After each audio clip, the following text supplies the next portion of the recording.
नमस्कार दोस्तों. Today we'll see a new series on the Supreme Court Rule 2013. आपको मुझे बताते हुए खुशी होती है कि as a supreme court practitioner lawyer हमारा पूरा प्रैक्टिस जो सुप्रीम कोर्ट का चलता है वो ये सुप्रीम कोर्ट रूल्स 2013 इसके ऊपर और इसके साथ साथ supreme court practice and procedure handbook 2017 इसके ऊपर चलता है. तो रूल्स जो है ये मेन है.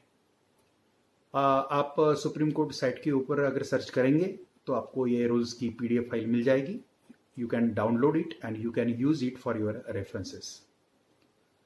तो दोस्तों, भारतीय संविधान that is constitution of India article 145 के अनुसार सुप्रीम कोर्ट को एक अलग स्टेटस मिला है और सुप्रीम कोर्ट ये आर्टिकल 149 के अनुसार कोई भी रूल्स अपने प्रोसीजर के लिए बना सकते हैं. ये अधिकार सुप्रीम कोर्ट को कॉन्स्टिट्यूशन ऑफ इंडिया के आर्टिकल 145 में मिला है.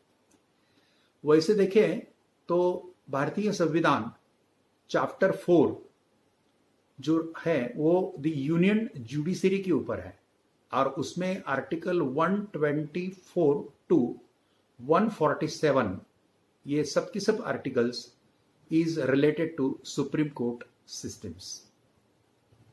तो रूल जो है सुप्रीम कोर्ट के ये एस्टैब्लिश हुए.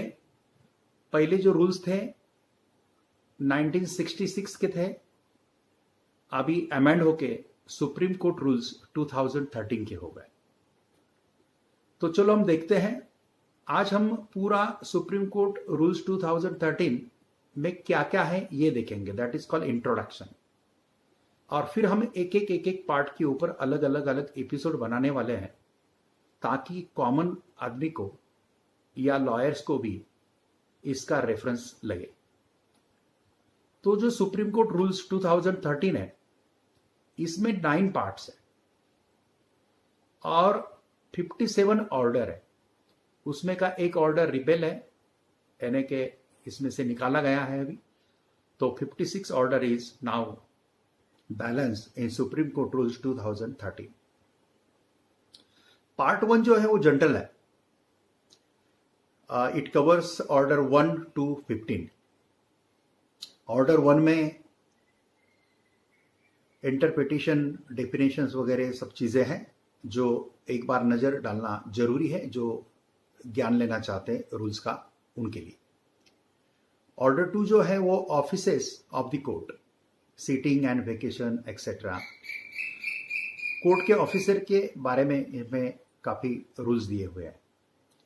ऑर्डर 3 जो है ऑफिसर्स ऑफ द कोर्ट, जैसे कि कोर्ट के मेन ऑफिसर हैं secretary general, registrar, chief justice of India इनके अपॉइंटमेंट करते हैं और इनका पूरा कोऑर्डिनेशन दी सेक्रेटरी जनरल करते हैं और चीफ जस्टिस के अनुसार, निर्देश के अनुसार ही कामकाज इनका चलता है. रजिस्ट्रार के बाद additional registrar, deputy registrar, assistant registrar, ये सब ऑफिसर्स के बारे में और ऑफिसर्स के बारे में ये ऑर्डर 3 में जानकारी है.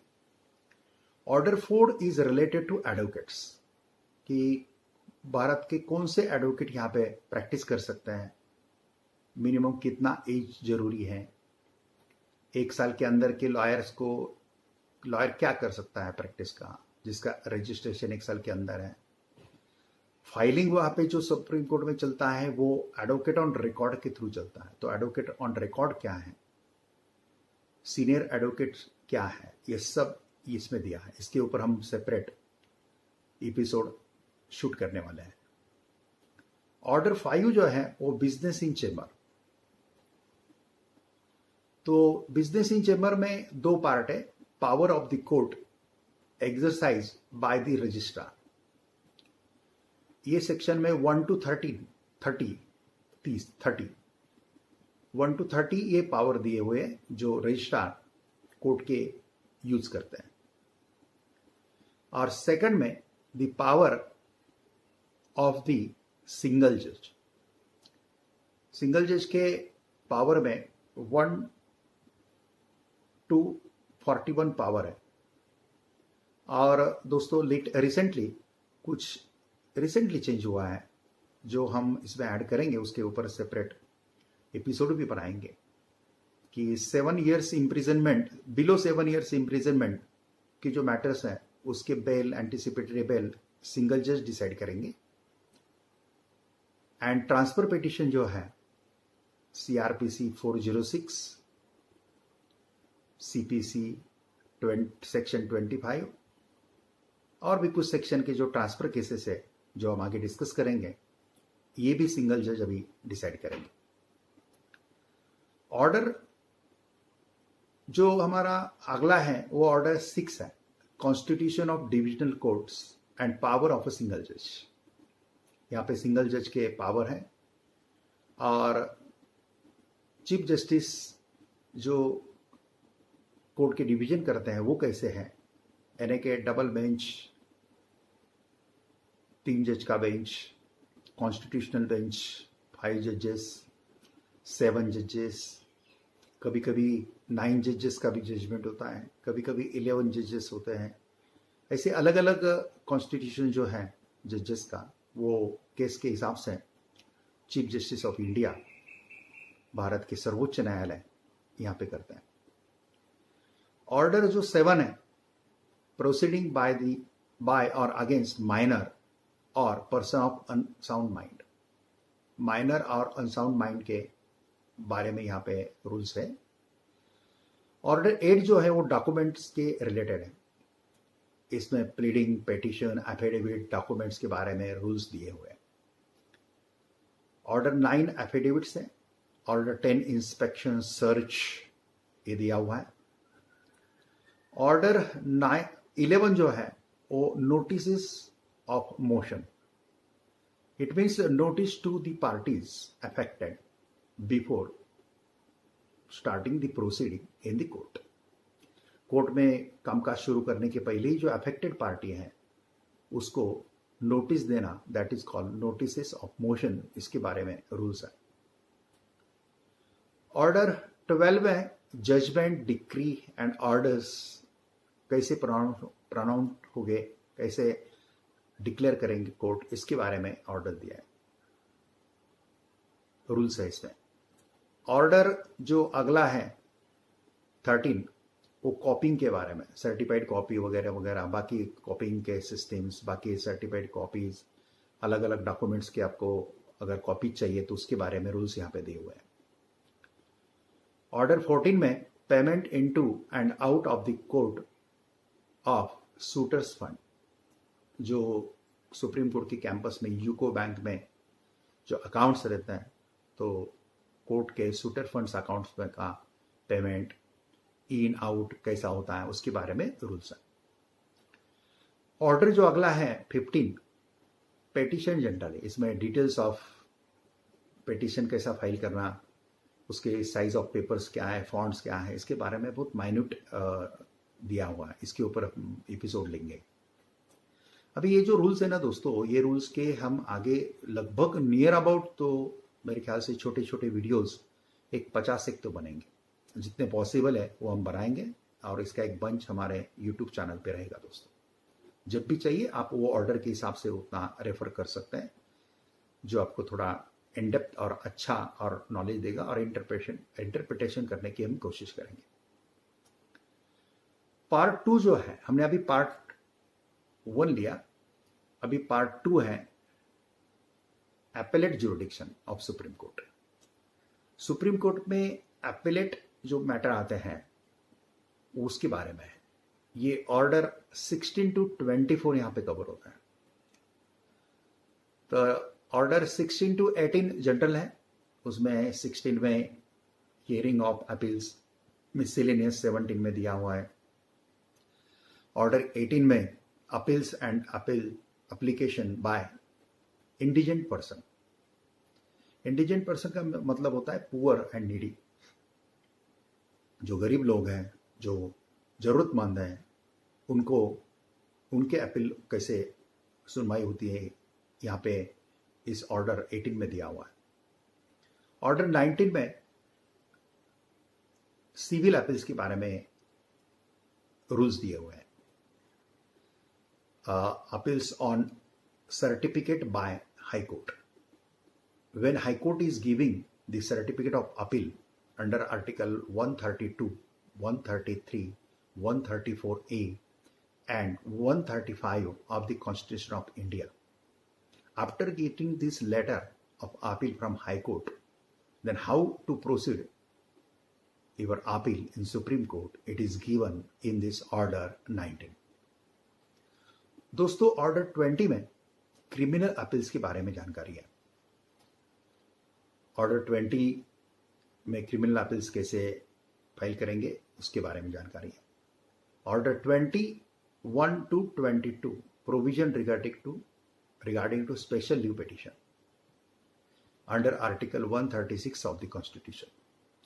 भारतीय संविधान ने सुप्रीम कोर्ट को एक अलग स्टेटस दिया हुआ है और आर्टिकल 136 के अंतर्गत सुप्रीम कोर्ट के सामने कोई भी केस अगर सुप्रीम कोर्ट चाहता है तो आ सकता है।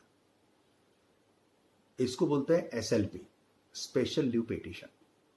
अभी हाईकोर्ट ने अपील, सुप्रीम कोर्ट में अपील करने का लेटर हाईकोर्ट ने नहीं दिया, डिनाई कर दिया, भाई हम लेटर नहीं देंगे, या उन्होंने कोई उल्लेख भी नहीं किया जजमेंट में या सर्टिफिकेट नहीं दिया, तो भी आप SLP फाइल करके सुप्रीम कोर्ट में आ सकते हैं, provided that Supreme Court should admit that.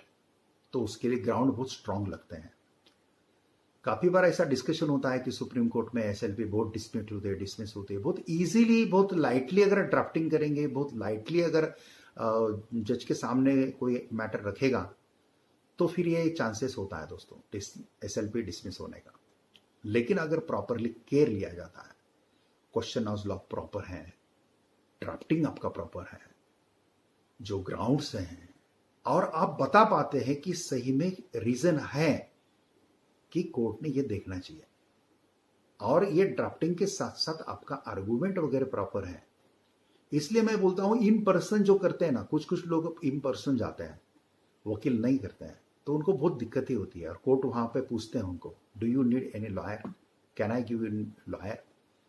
कुछ लोग लॉयर ले लेते हैं परेशान होके, सुप्रीम कोर्ट उनको लॉयर भी दे देते उस समय, लेकिन कुछ लोग लेते नहीं, उनको प्रोसीजर मालूम नहीं होता है और फिर दिक्कतें होती हैं। तो it is always better to take lawyer before proceeding to the court. तो दोस्तों, इसके लिए मुझे ये बोलना है कि स्पेशल लीव पिटीशन जो है, ये जैसे हाईकोर्ट के ऑर्डर के अगेंस्ट ऐसा नहीं है। भारत के किसी भी अधिकारी, जजमेंट, ऑर्डर और किसी भी अधिकारी के ऑर्डर के अगेंस्ट आप सुप्रीम कोर्ट में सीधा आ सकते हैं under article 136, provided that Supreme Court should accept it और Supreme Court should admit it. तो ये स्पेशल लीव पिटीशन के ऊपर हमारे 2-3-4 एपिसोड बनेंगे दोस्तों। So order 21 to 22 is related to special leave petition. In this order 21 is related to special leave petition, that is SLP civil, and order 22 special leave petition in criminal proceedings. आगे हम देखते हैं दोस्तों order 23 to 24, ये appeals under special acts है। इसमें 23 order के अंतर्गत appeal under section 38 of the advocate act 1961।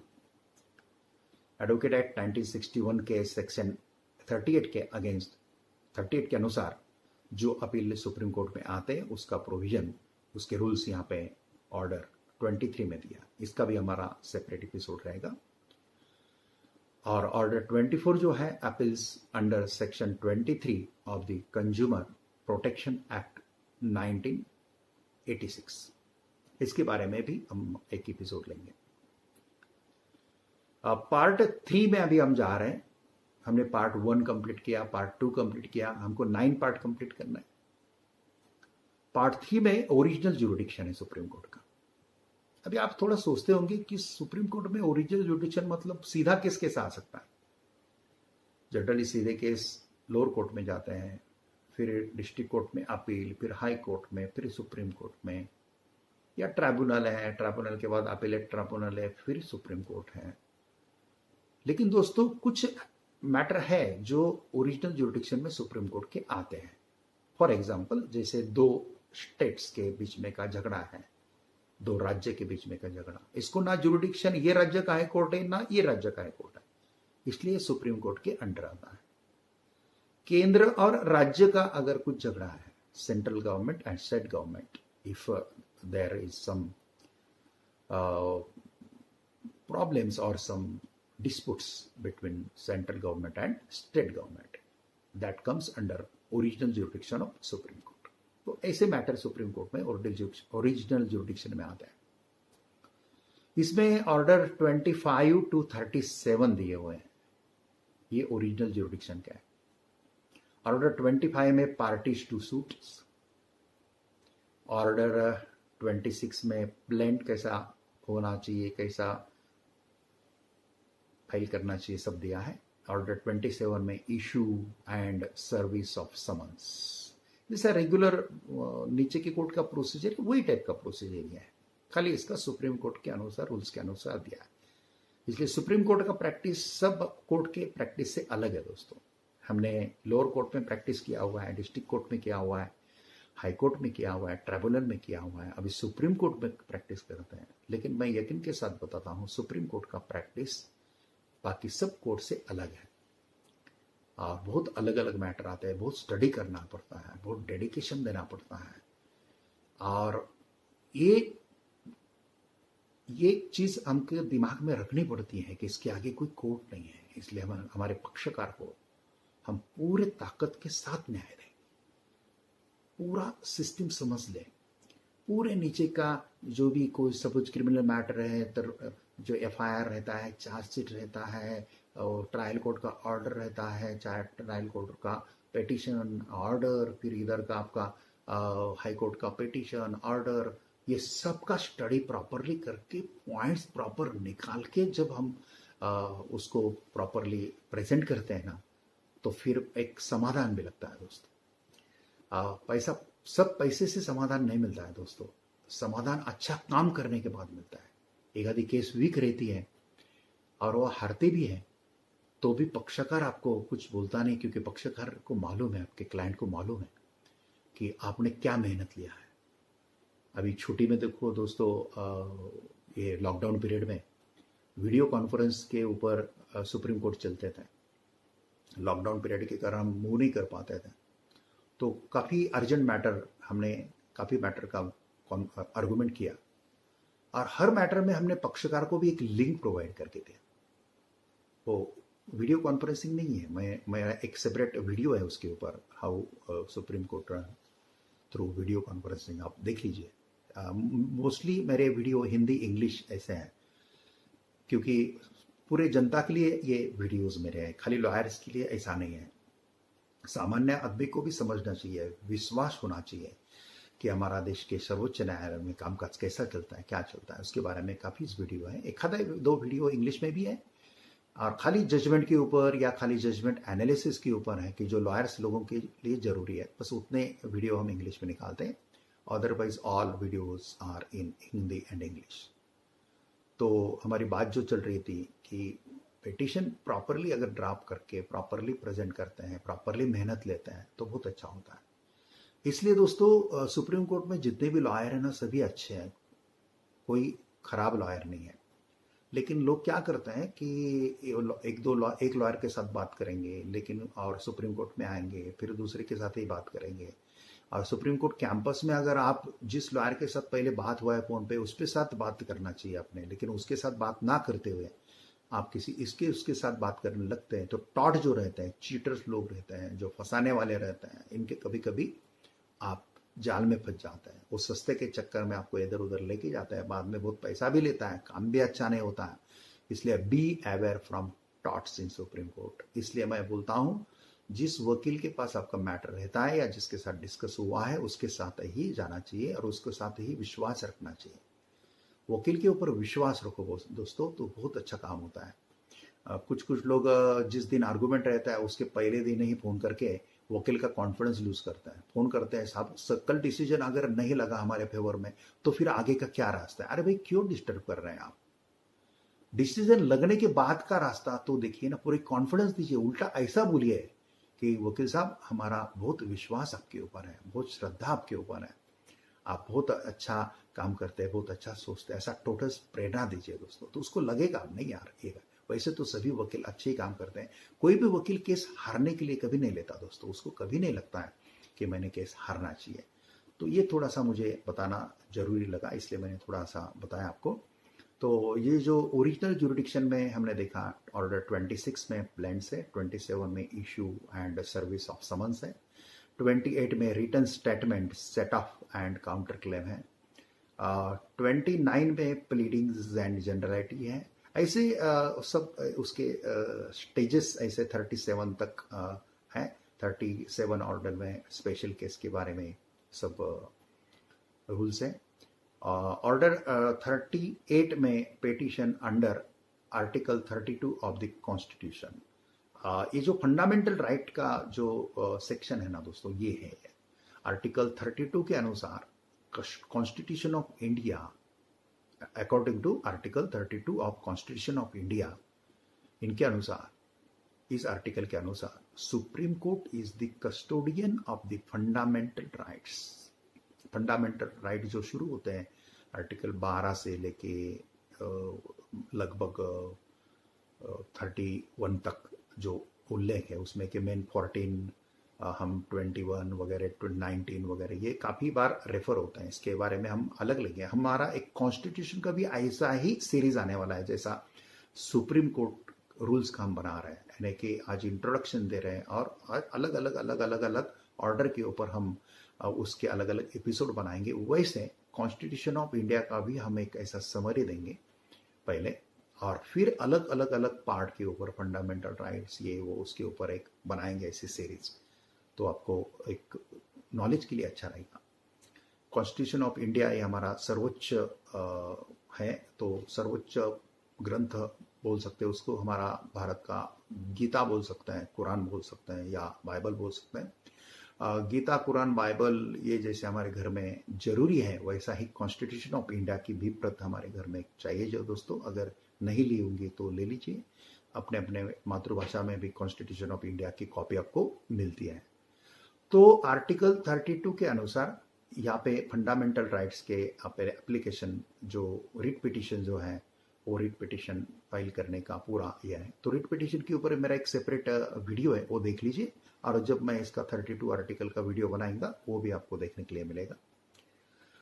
दोस्तों order 39 to 41 applications for transfer of cases हैं, जो केसेस ट्रांसफर इंटरस्टेट ट्रांसफर जो होते हैं उसके बारे में, एक राज्य से दूसरे राज्य में, राज्य की राज्य में जो ट्रांसफर होता है तो वो हाईकोर्ट करेगा।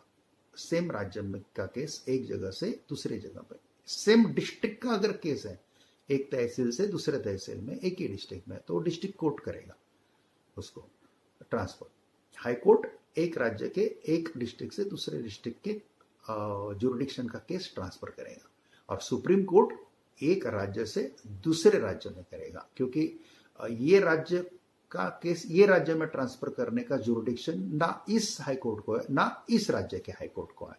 तो ये आते हैं इसमें मैक्सिमम मैटर मैट्रोमोनियल के जनरली रहते हैं, और बाकी सिविल क्रिमिनल ये भी मैटर होते हैं। तो उसके बारे में यहाँ पे बहुत अच्छे रूल्स हैं और बहुत अच्छे मैटर यहाँ से सेटल होते भी हैं दोस्तों। तो ऑर्डर 39 में application for transfer of criminal proceeding under section 406 of criminal procedure code 1973 and section 11 of the terrorist affected area special courts act 1984, ये ऑर्डर 39 के अनुसार। ऑर्डर 40 के अनुसार applications for transfer under article 139A(1) of the constitution. इसका मतलब है अनेक high court में अगर एखादा मैटर चालू है, अनेक हाईकोर्ट में सेम केस के सेम विषय के ऊपर अगर अनेक हाईकोर्ट में मैटर चालू है, तो सुप्रीम कोर्ट क्या करता है, अनेक हाईकोर्ट के वो मैटर एक जगह पे सुप्रीम कोर्ट में ट्रांसफर कर लेगा या किसी एक जगह पे ट्रांसफर कर लेगा। तो एक जगह पे ही वो सब मैटर कलेक्टिवली चलता है। तो ऐसा ही प्रोविजन है। ऐसा ही ऑर्डर 41 में भी है। वो 139A(2) आर्टिकल के अनुसार जो चलते हैं वो भी है। और सेक्शन 25 ऑफ CPC जो है, सिविल प्रोसीजर कोड, ये CRPC सिविल प्रोसीजर कोड के ऊपर भी हमारे वीडियोस आपको ऐसे ही सीरीज में आएंगे। एक जैसे रूल्स के, सुप्रीम कोर्ट रूल्स क्या आ रहे हैं उसके में आपको बहुत नॉलेज अच्छा मिलेगा। आपको नॉलेज के लिए हम दे रहे हैं दोस्तों। हम आप शुभकामना करते हैं कि आपको कभी भी किसी कोर्ट में जाने की जरूरत ना पड़े, क्योंकि कोर्ट में जाना अच्छी चीज़ नहीं है दोस्तों। इससे हमारी इफिशिएंसी खराब होती है, प्रोडक्टिविटी खराब होती है, हमारा डाइवर्जन होता है। लेकिन क्या करें, कभी कभी गलती हो जाती है, या कभी कभी दूसरे लोग हमको परेशान करते हैं, इसलिए कभी कभी कोर्ट में आना पड़ता है। इसलिए नॉलेज चाहिए, लॉ का नॉलेज हमको चाहिए, हम कोर्ट में जाए या ना जाए, इसलिए मैंने आपको बताया दोस्तों। दोस्तों ऑर्डर जो 41 है, 41 का तो मैंने बताया आपको ट्रांसफर केस के बारे में। और ऑर्डर 42 to 45 जो है ये रेफरेंसेस है। जैसे कि ऑर्डर 42 में special references under article 143 of the constitution. Under article 143 of the constitution के अनुसार प्रेसिडेंट जो है, यानी कि राष्ट्रपति, ये कोई भी मैटर रेफर कर सकते हैं। उनको अगर कोई सलाह मशवरा करना है, कोई गाइडेंस चाहिए सुप्रीम कोर्ट से, या कोई सुप्रीम कोर्ट का ओपिनियन चाहिए, तो ये इस ऑर्डर के अंतर्गत इसके रूल्स दिए हुए हैं। बहुत इंटरेस्टिंग पार्ट रहता है दोस्तों। ऑर्डर 43 जो है वो references made by the president under article 317(1) of the Constitution or any statute or by the governor under any statute। राज्यपाल जिसको हम बोलते हैं ना, जो राज्य का प्रमुख रहते हैं, वो उनको अगर कोई रेफरेंस लेना है सुप्रीम कोर्ट से, तो वो ये ऑर्डर 43 में इसके रूल्स दिए हुए हैं। ऑर्डर 44 में reference made by the central government statutory tribunals under statute हैं। जो स्टैट्यूटरी ट्राइब्यूनल्स हैं, जैसा ग्रीन ट्राइब्यूनल है, NGT नेशनल ग्रीन ट्राइब्यूनल है, बाकी इनकम टैक्स के ट्राइब्यूनल्स हैं, NCLT national company law board के ट्राइब्यूनल्स हैं, एडमिनिस्ट्रेशन के ट्राइब्यूनल्स हैं। ये स्टैट्यूटरी बॉडी ही है, तो इनको भी रेफरेंस लेने का एक प्रोविजन है, और ये इसके रूल्स ऑर्डर 44 में है। ऑर्डर 45 में reference under section 257 of the income tax act 1961, इसके बारे में रूल्स है। अभी जाएंगे हम आगे दोस्तों ऑर्डर 46 के बीच में। 46 ऑर्डर बहुत इंटरेस्टेड है। इलेक्शन पिटीशन इसमें आता है दोस्तों। तो जो भी इलेक्शन पिटीशन है, ये इलेक्शन पिटीशन के रूल्स यहाँ पे दिए हुए हैं ऑर्डर 46 में। इसके ऊपर हमारा सेपरेट एपिसोड होगा ही होगा। ऑर्डर 46 के ऊपर मैंने आप ऑलरेडी बताया आपको इलेक्शन पिटीशन के बारे में, या इसमें presidential and vice presidential election act जो है 1952 का, इसके बारे में दिया हुआ है। पार्ट 4 जो है, अभी हम पार्ट 4 में जा रहे हैं, हमको 9 पार्ट कंप्लीट करने हैं। आगे का थोड़ा थोड़ा जल्दी होगा, मेन काफ़ी प्रोविजन हमारा कंप्लीट हुआ है। अभी हम पार्ट 4 में देखेंगे कि ऑर्डर 47 और 48 दो ही ऑर्डर है। तो 47 में रिव्यू पिटीशन है और 47 में क्यूरेटिव पिटीशन है। जनरली दोस्तों सुप्रीम कोर्ट के रिजल्ट के बाद, जजमेंट के बाद, निकाल के बाद, सुप्रीम कोर्ट के ऑर्डर के बाद आगे कोई अपील की प्रोविजन नहीं है, क्योंकि सुप्रीम कोर्ट हमारे देश का सर्वोच्च न्यायालय है। लेकिन रूपा वर्सेस होरा, अशोक होरा रूपा वर्सेस होरा, ये केस में रिव्यू पिटीशन और क्यूरेटिव पिटीशन का बहुत अच्छा सिस्टमैटिक कोर्ट ने वर्णन दिया हुआ है। और उस केस के बाद फिर ये ऑर्डर 47 में रिव्यू पिटीशन कैसे फाइल कर सकते हैं ऑर्डर के बाद। अगर आपको लगा अभी सुप्रीम कोर्ट का जो जजमेंट मिला है वो समाधान कारक नहीं है, तो उसके आगे से रिव्यू पिटीशन फाइल कर सकते हैं, उसके बारे में दिया है। और रिव्यू में के आगे फिर आप क्यूरेटिव पिटीशन फाइल कर सकते हैं। इसके ऊपर हम सेपरेट एपिसोड शूट करेंगे। ऐसा बोलते हैं लोग कि रिव्यू में कुछ फायदा नहीं होता है, रिव्यू डिसमिस ही होता है वगैरह वगैरह। तो ऐसा नहीं है दोस्तों, कभी कभी अगर प्रॉपरली आपका प्रेजेंटेशन अच्छा है, प्रॉपरली आपका रिटर्न अच्छा है, आप प्रॉपर पॉइंट हाईलाइट करते हैं और जजेस को लगता है कि नहीं है ये केस हमने रीओपन करना चाहिए, तो कभी कभी होता भी है दोस्तों।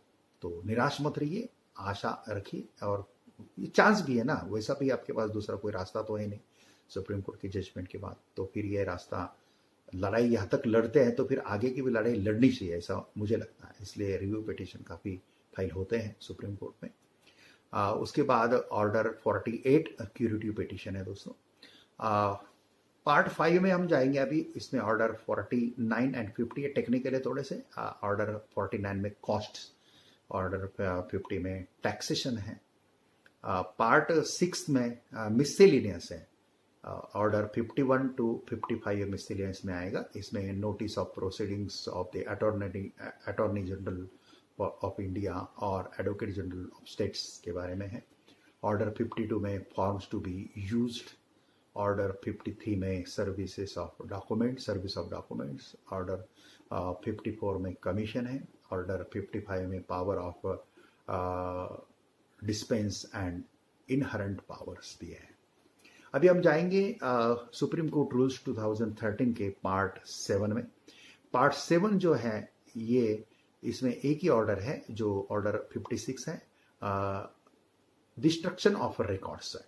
आपको मालूम है, as per the article of constitution of India, supreme court and high courts are the custodian of records. इनके पास ये रिकॉर्ड परमानेंट मेंटेन करना है, लेकिन कौन से रिकॉर्ड परमानेंट मेंटेन करना है और कौन से रिकॉर्ड 1 साल के बाद डिस्ट्रक्शन उसका करना है, किसका डिस्ट्रक्शन 2 साल के बाद करना है, किसका डिस्ट्रक्शन 5 साल के बाद करना है, इसके रूल्स यहाँ पे दिए हुए हैं 56 में। टेक्निकल पार्ट है, इसकी कॉमन पब्लिक को जरूरत नहीं है, तो भी हम कुछ ऑर्डर कंबाइन करके एक वीडियो उसका बना लेंगे। आपको ऐसा नहीं होना चाहिए कि मैं कोई पार्ट छोड़ दिया सुप्रीम कोर्ट का वीडियो बनाने के लिए रूल्स का, ऐसा नहीं होना चाहिए। इसलिए मैं कुछ ऑर्डर्स ऐसा इकट्ठा करके भी आपका एक आधा वीडियो ले लूंगा दोस्तों। पार्ट 8 जो है वो ऑर्डर 57 का है, जो रिपेल किया यानी कि यहाँ से निकाला गया है। तो अभी ऑर्डर 56 ही है और 9 पार्ट की जगह पे अभी 8 पार्ट है, लेकिन यहाँ पे है वो पार्ट और रिपेल बोला है। और पार्ट 9 जो है वो है शेड्यूल्स है। तो शेड्यूल 1 जो है, इसमें 4 शेड्यूल है दोस्तों। पार्ट 9 में शेड्यूल 1 है, इसमें फर्स्ट शेड्यूल है, इसको फर्स्ट शेड्यूल बोलेंगे। इसमें rules as printing of record, case के जो आगे एडमिट होने के बाद जो आगे केस चलता है तो उसकी प्रिंटिंग कैसे करते हैं, बुक्स कैसे बनाते हैं, इसके बारे में रूल्स दिए हुए हैं। शेड्यूल 2 में फीस पेएबल टू एडवोकेट से। शेड्यूल 3 में टेबल ऑफ कोर्ट फीस है। और शेड्यूल 4 में फॉर्म्स 1 to 28 है। तो ये सब है दोस्तों। तो आज के लिए मेरे ख्याल से इतना काफ़ी है। हमने आज का पहला एपिसोड जो देखा सुप्रीम कोर्ट रूल्स 2013 का, वो इंट्रोडक्शन देखा। इसमें हमने पूरा सुप्रीम कोर्ट रूल्स 2013 का एक समरी देखा। अभी हम अलग अलग ऑर्डर के ऊपर जो इम्पोर्टेंट है उसके ऊपर अलग, और जो थोड़ा सा समरी टाइप है तो वो ऑर्डर हम कुछ क्लूज क्लब करके ऐसे वीडियो बनाएंगे और आपके सामने पेश करते रहेंगे दोस्तों। बस आप जो भी लॉयर लोग हैं या लॉ स्टूडेंट्स हैं या जो लीगल में नॉलेज में इंटरेस्ट रखते हैं, जो प्रोफेशनल्स हैं, जैसे इंसॉल्वेंसी प्रोफेशनल हैं, मैं भी इंसॉल्वेंसी प्रोफेशनल हूँ, कोई वैल्यूअर्स हैं, चार्टर अकाउंटेंट्स हैं, ये जो लोग हैं जो लॉ से रिलेटेड कुछ नॉलेज रखता है, इनको मेरा ये चैनल आप जरूर फॉरवर्ड कर दीजिए और उनको बोलिए सब्सक्राइब कर लीजिए कि आपको बहुत अच्छे वीडियो देखने के लिए मिले, बहुत अच्छा नॉलेज मिलेगा। और आपको भी अगर किसी स्पेशल किसी लॉ के बारे में जानने की उत्सुकता है तो ज़रूर आप हमको ईमेल कर सकते हैं या व्हाट्सअप कर सकते हैं। तो भाई ये लॉ के बारे में हमको जानने की इच्छा है तो उसके ऊपर भी हम वीडियो बनाएंगे, क्योंकि हम मोस्टली भारत के सभी लॉ कवर करना चाहते हैं, लेकिन हमारी उम्र की मर्यादा और लॉ का नंबर ये बहुत व्यस्त है दोस्तों। तो शायद सोमानी सर ऐसे एक 2-4 जन्म लेंगे तब भारत के सब लॉ का हम कवर कर सकते हैं, लेकिन जो भी जितना भी कर सकते हैं ये जलब में और सुप्रीम कोर्ट में प्रैक्टिस करते हैं तब तक तो हम जरूर करेंगे दोस्तों, आपके लिए, देश के लिए, लोगों के लिए। जय हिंद, वंदे मातरम। Thank you.